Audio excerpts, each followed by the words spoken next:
జనాన్ని మాయ చేయడం కోసం, జనాన్ని లోపరుచుకోవడం కోసం జగన్మోహన్ రెడ్డి ఏ రోజు కూడా గోధుమ రంగు పంచి కట్టలేదు, ఎర్ర లుంగి కూడా కట్టలేదు. ఈ రోజు కూడా జగన్మోహన్ రెడ్డి ఏ రోజు కూడా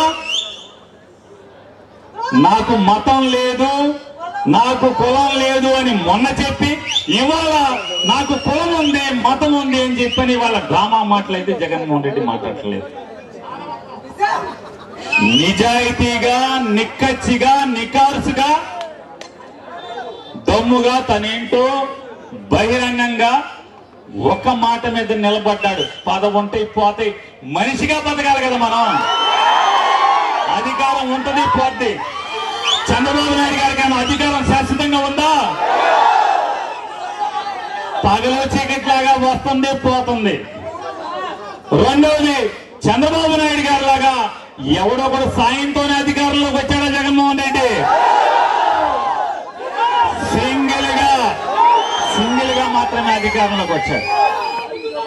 ఒకటే మీరు గుర్తుపెట్టుకోండి,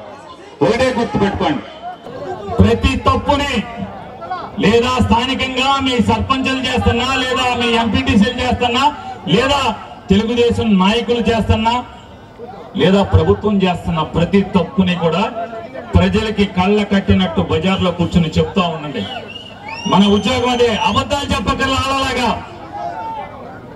తిరుపతి ప్రసాదంలో దొంగ నెయ్యి కలిసిందని ఆడలాగా తప్పుడు మాట్లాడాలి. అక్కడ మనం నికార్సుగా, నిజాయితీగా జగన్ చెప్తాడు కదా,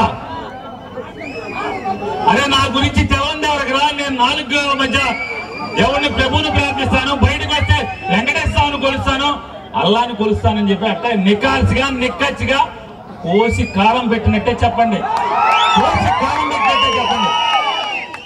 ఎవరో ఈ ప్రభుత్వం ఏమేమి పాపాలు చేస్తుంది, ఏమేమి తప్పులు చేస్తుంది, ప్రతిదీ కూడా ప్రజలకి చెప్తూ జాగరూకతో చేస్తూ జగన్ కోసం మళ్ళీ 2029లో వైఎస్ఆర్ కాంగ్రెస్ పార్టీ ప్రభుత్వం వచ్చేదాకా కూడా గట్టిగా మీరు పనిచేయండి.